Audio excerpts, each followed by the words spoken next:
The woman you meant to marry paid me to bring back her veil. Caleb Mercer stood beneath the iron awning at Cinder Creek Station with a cedar sprig in one hand and a brass wedding band in the other. It was February of 1887, and the cold had sharpened every nail-head in the platform boards.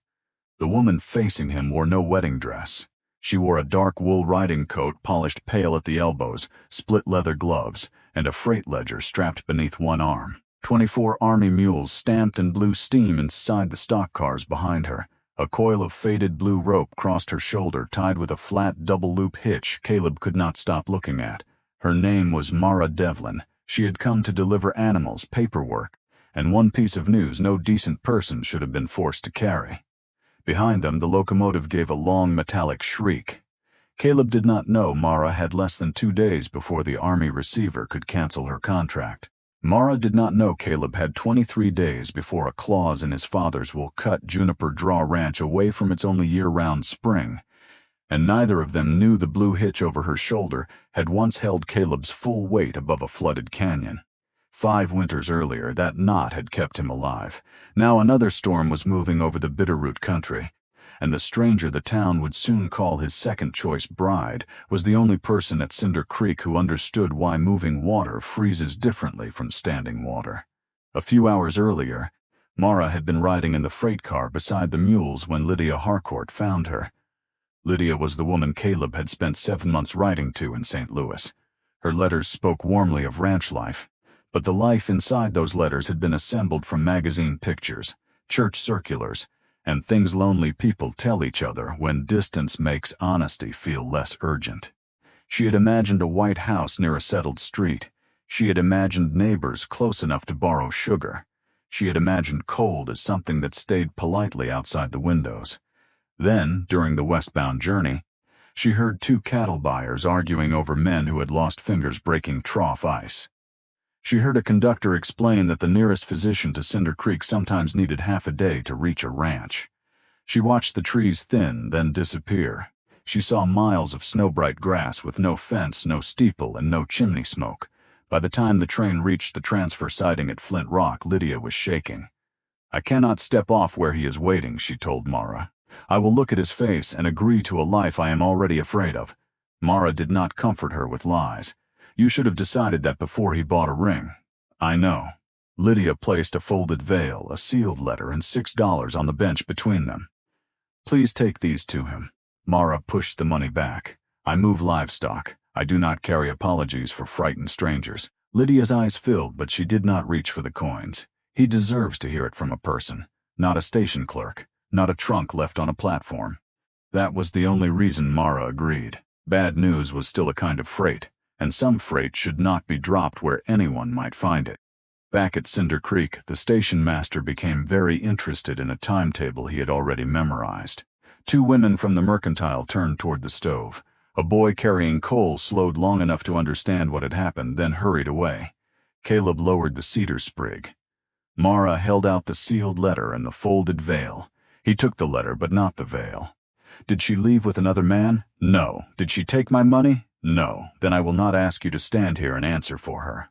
His voice was steady. That surprised Mara more than anger would have. Caleb slipped the unopened letter into his coat. "Thank you for bringing the truth all the way to the platform." Mara glanced at the ring in his hand. "You do not have to thank me. I do if I mean it." He looked past her toward the stock cars. "Have those animals been watered?" "Not since Flint Rock. The station pump is frozen and the Army quartermaster is late. My ranch has water." Mara studied him carefully. "I am not going to your ranch because another woman left." "No." Caleb closed his fingers around the ring. "You may come because your mules need feed, and because I have a water problem I have not been able to solve."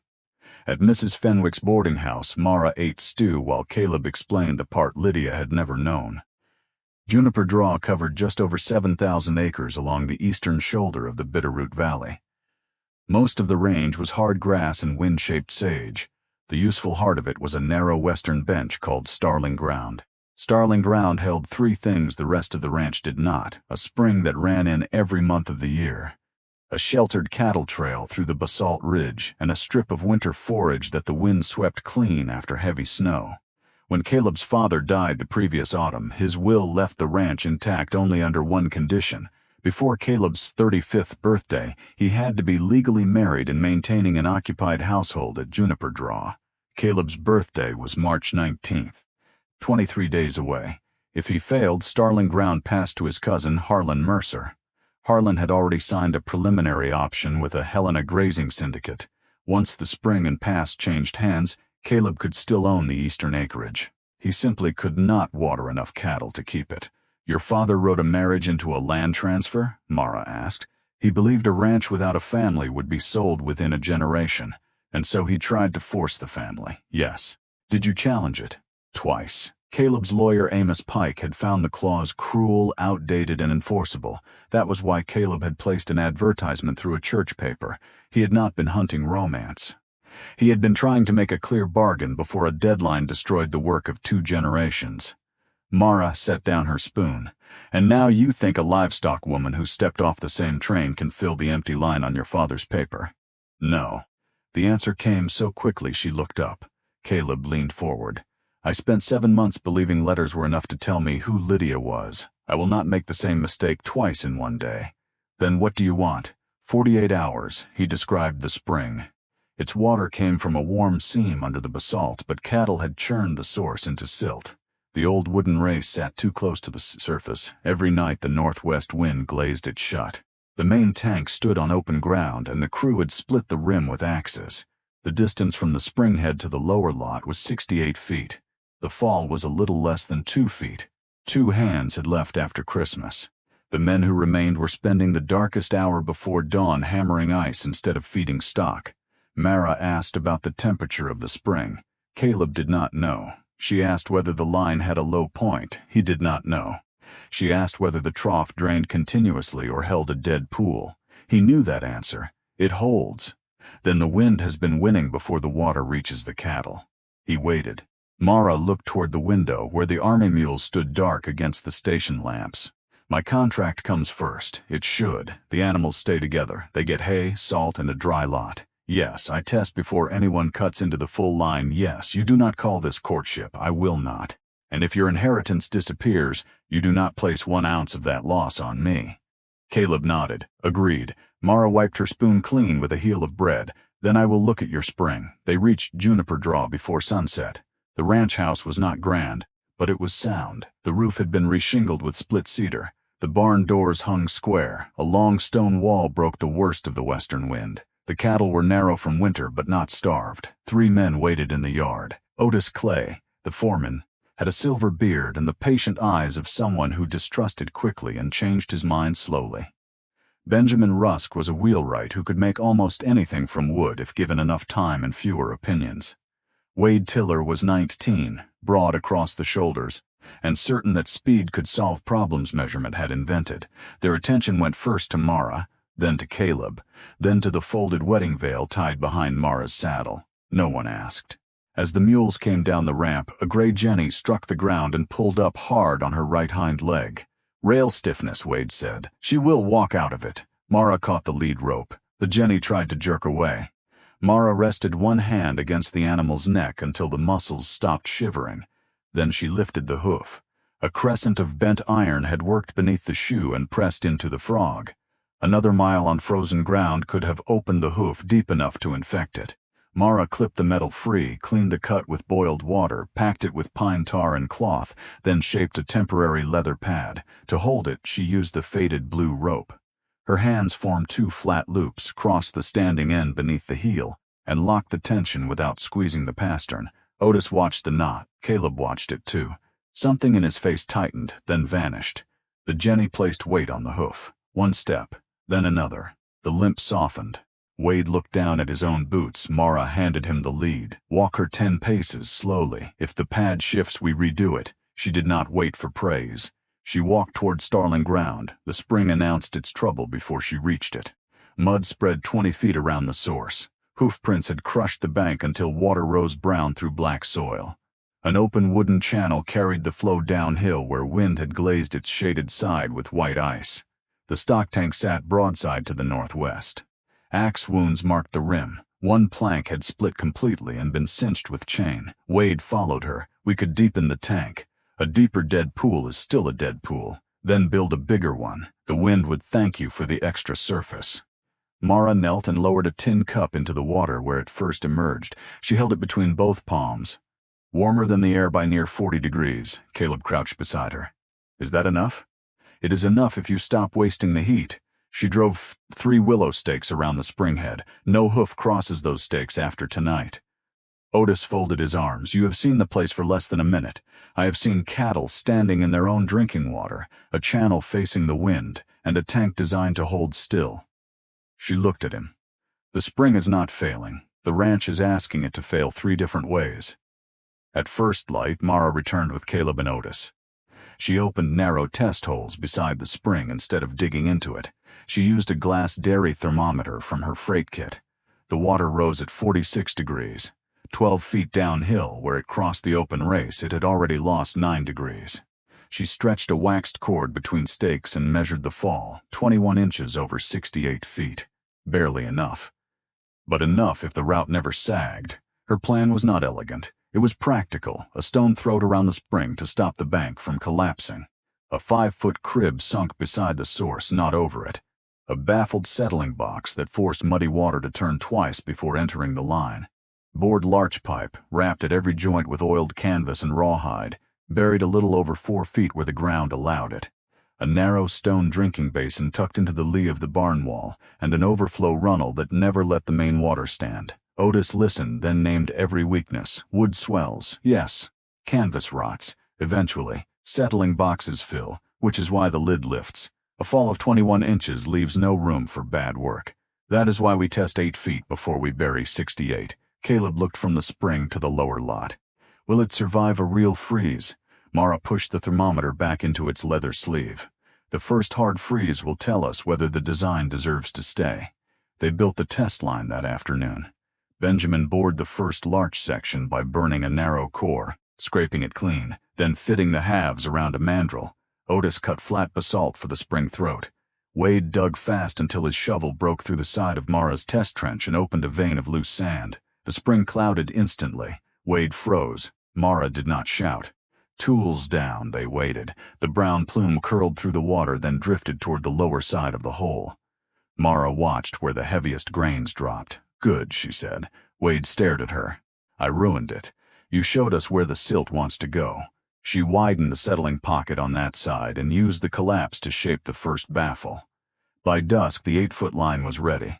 They packed stone around the spring throat, fitted the crib, wrapped the pipe joint, and opened the gate. Water entered the pipe. A clear stream appeared at the waiting barrel. Wade grinned. Then the joint began to spit. The flow weakened. A sharp knock came from inside the pipe and stopped. Benjamin laid his ear against the wood. Ice. Mara touched the pipe. No, too warm. They opened the joint. A wad of canvas fiber and black silt had lodged against the narrow bore. Otis lifted one eyebrow. Your filter? My filter is holding too much too soon. She did not soften the admission. I designed the first box to clean the water before it had room to slow. That was wrong. Caleb stood with a lantern between them. What changes? The water must lose its weight before it meets cloth. We move the coarse stone farther from the throat, give the sand a lower chamber, turn the current twice, and we add a clean-out plug before the first joint. How much time? 1 day. The Army receiver had still not arrived. Mara's 48 hours were nearly gone. She looked toward the mule lot. Then she removed her coat, climbed back into the trench, and said, "Bring me the short shovel." Harlan Mercer arrived the next morning on a black gelding with silver on the bridle. He did not dismount. He studied the open trench, the dismantled pipe, the Army mules, and Mara standing knee-deep in mud. "Well," he said, "Lydia had the sense to keep traveling." Caleb stepped forward. Harlan smiled without warmth. "And you found another woman before the steam cleared, a freight driver with a shovel.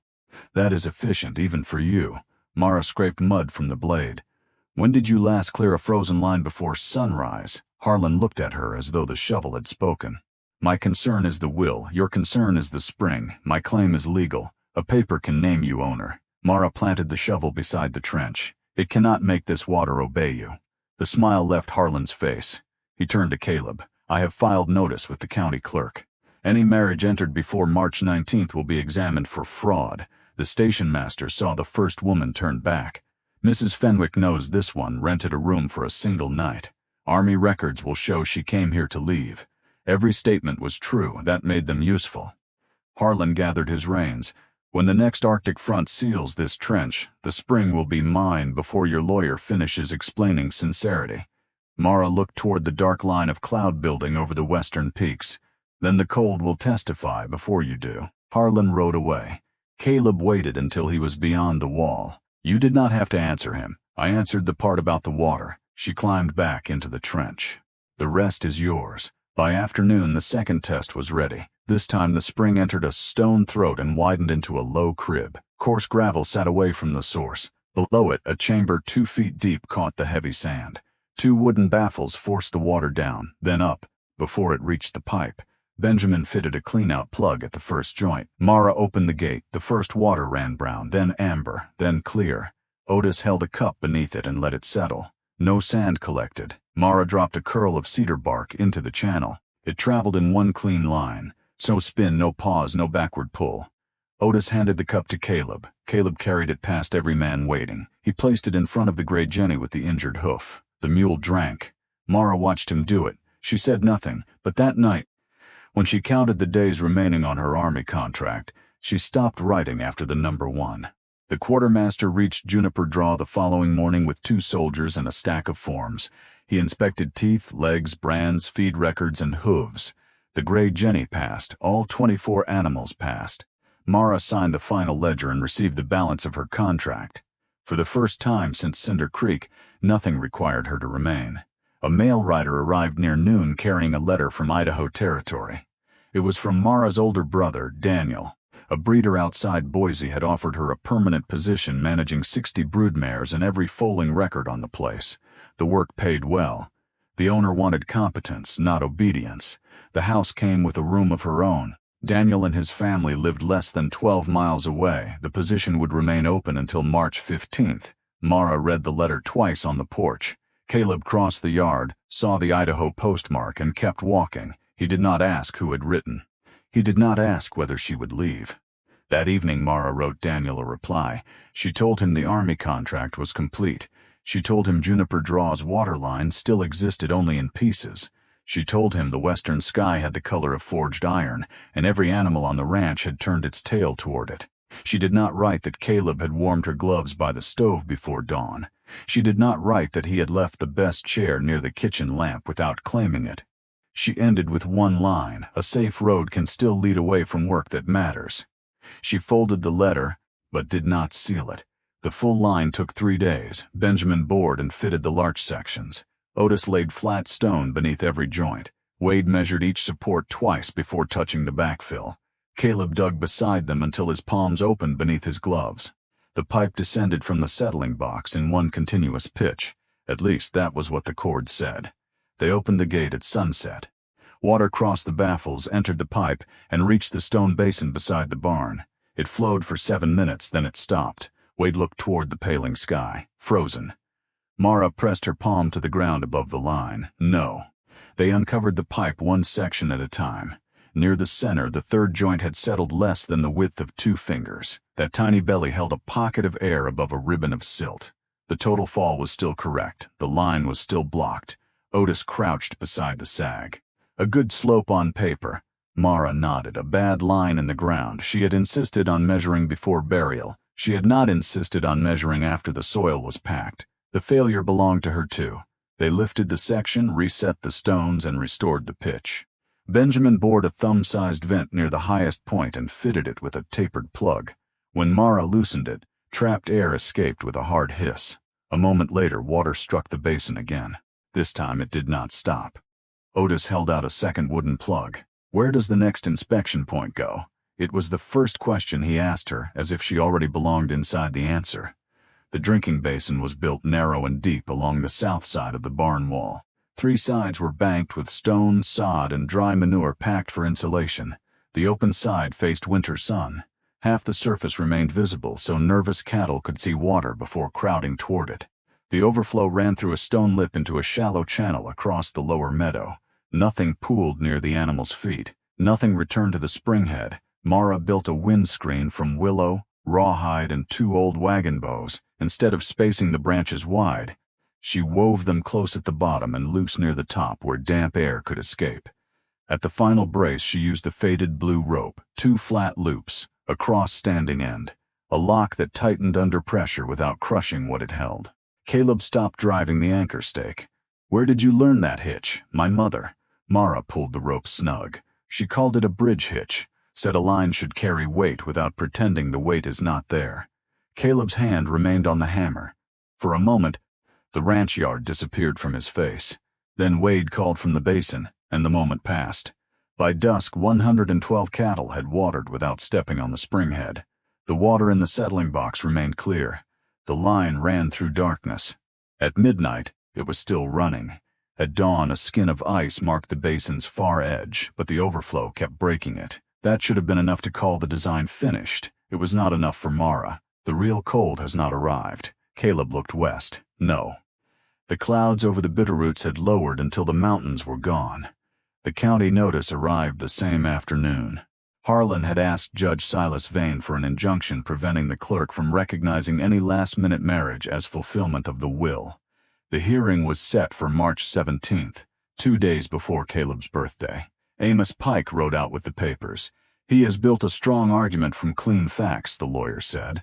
Lydia Harcourt had turned east. Mara Devlin had arrived on the same train. She had stayed at Juniper Draw only after Caleb's first plan failed. She had completed her paid contract and remained without a written employment agreement.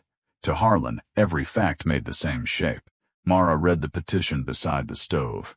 "A chain of true statements can still pull in the wrong direction," she said. Amos glanced at her. "Do you intend to marry him? That question has never been placed in front of me." Silence settled around the kitchen table. Caleb did not use it. Instead, he folded the petition. "The storm comes first." Mara looked at him. "If the line fails, the herd loses water before the court decides who owns the spring." Outside, every mule and cow had turned away from the west. The temperature began falling before sunset. The first gust struck after dark. One lower corner of the willow screen tore free. The branches bowed outward, caught the wind, and snapped back against the braces. Wade shouted for boards. "If we close the whole face, the cattle will bunch at the opening," Mara answered. She and Caleb carried stone anchors through blowing snow.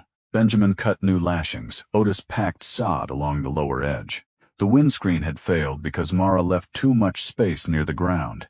She had wanted air movement. The storm found leverage, so she changed the pattern, tighter below, narrower through the center.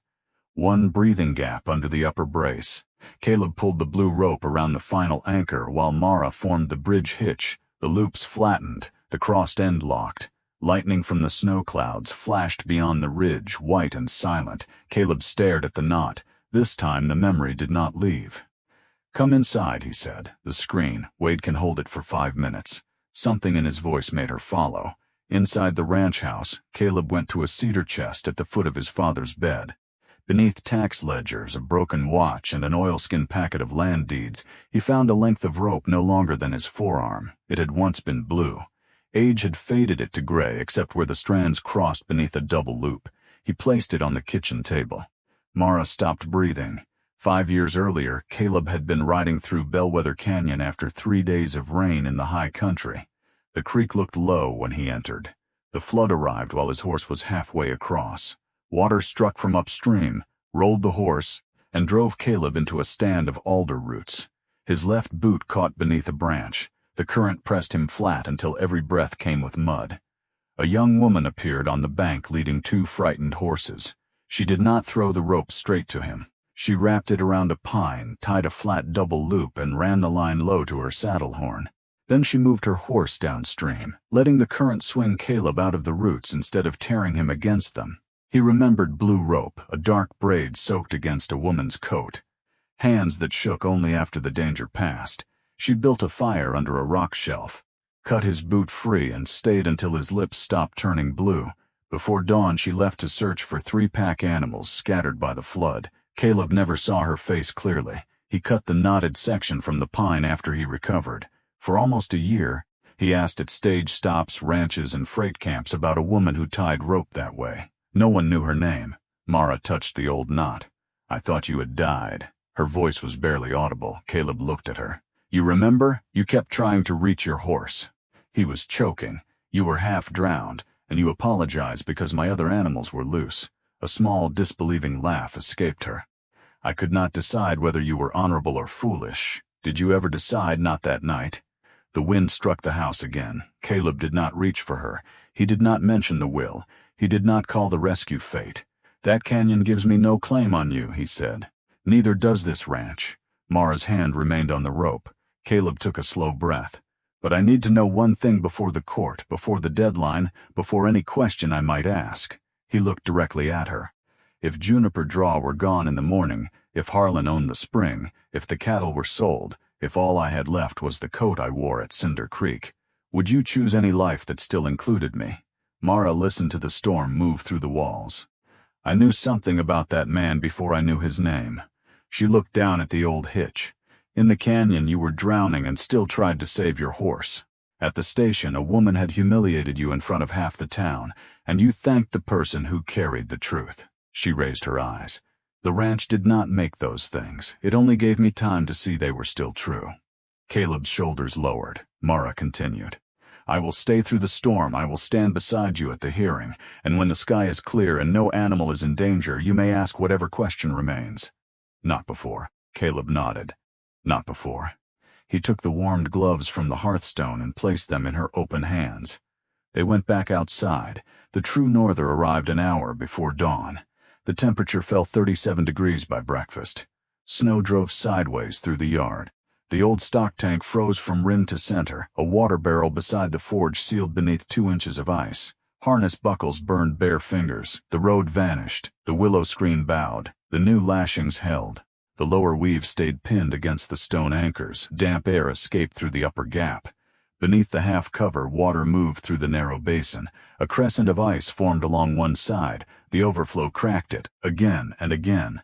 Otis opened the first clean-out plug. A spoonful of sand spilled into his glove, nothing more. Wade loosened the vent. No air hissed. The pitch remained true. The cattle came in groups of 8 and 10, drank and moved away. No axe touched the basin. No hoof entered the springhead. For 2 nights, Mara and Caleb checked the line every 3 hours.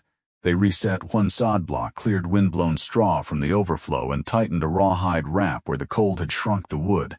At neighboring ranches, men spent the dark chopping ice. At Juniper Draw, the water kept moving. On the 3rd morning the wind fell. Otis carried the ice axe from the barn. He hung it on the highest peg. Not where we can reach it, he said. It was the closest thing to celebration the ranch allowed. By noon, sunlight reached the south wall. Steam rose faintly from the basin. Mara found Caleb at the spring, clearing snow from the settling box lid. The crisis was over. No judge was present. No lawyer, no witness. Caleb set down the shovel. I have no promise that the court will leave me this land. I know. I have debts. I assumed. I am not easy company before breakfast. I have observed that. He almost smiled. Then he took the brass ring from his coat. I bought this for a woman I knew through paper. He closed his hand around it. I will not ask you to wear it. Mara waited. Caleb looked toward the spring, then back at her. Mara Devlin, when there is no storm to trap you here and no contract to excuse your staying, will you build a life with me? The answer did not come quickly. That was why he trusted it. Yes, but not because your father ordered one. No, not because I once pulled you from a creek. No, and not because this water line worked. Caleb looked at the clear overflow cutting through the snow. Though I am grateful it did, Mara smiled. Yes, she said again, because after every failure you asked what the ground had proved. You never asked me to pretend the failure was not yours. Caleb put the old ring back in his pocket. They rode to Cinder Creek the next day and chose another together. They married in Mrs. Fenwick's front parlor on March 16th with Amos Pike, Otis Clay, and the station master as witnesses. Mara wore her dark wool dress and the same weathered boots she had worn on the platform. Caleb wore his best coat. There was no veil. The folded one Lydia returned remained in the cedar chest, unopened and unblamed. Harlan's hearing began the following morning. Judge Silas Vane listened while Harlan's attorney laid out the timeline. Lydia Harcourt had been the expected bride. Mara had delivered Lydia's refusal. Mara had intended to leave with the army contract. Caleb had needed a wife before March 19th. The marriage had occurred 3 days before the deadline. Every statement was true. Amos Pike denied none of them. Instead, he called Otis Clay. Otis described the first clogged test line, the rebuilt settling box, the settled joint, the inspection vents, the storm repairs, and the 3 nights Mara remained after her paid work was complete. Benjamin produced the pipe measurements and the receipts for larch, canvas, rawhide, and stone tools. The quartermaster testified that Mara's contract had ended before she chose to continue at Juniper Draw. Mrs. Fenwick produced Mara's unopened letter to Idaho, still unsealed on the morning she married. Finally, Amos placed the 2 pieces of blue rope on the judge's desk. Judge Vane examined them. "What happened in Bellwether Canyon cannot decide this petition," he said. "No," Amos answered. "It is not." The judge turned to Caleb. "If the will had contained no marriage clause, would you have asked Mara Devlin to marry you?" "Yes." "When?" "After the storm." "Why not before?" "Because I wanted her answer when leaving was possible." Judge Vane turned to Mara. "If Starling Ground is awarded to Harlan Mercer today, do you remain Caleb Mercer's wife?" "Yes, even if Juniper Draw is broken apart. I did not marry acreage." Harlan's attorney rose. She had known him less than 1 month. Judge Vane looked toward the window, where snowmelt struck the sill in slow drops. "Time can expose false intention," he said. "It is not the only thing that proves true intention." He reviewed the will again.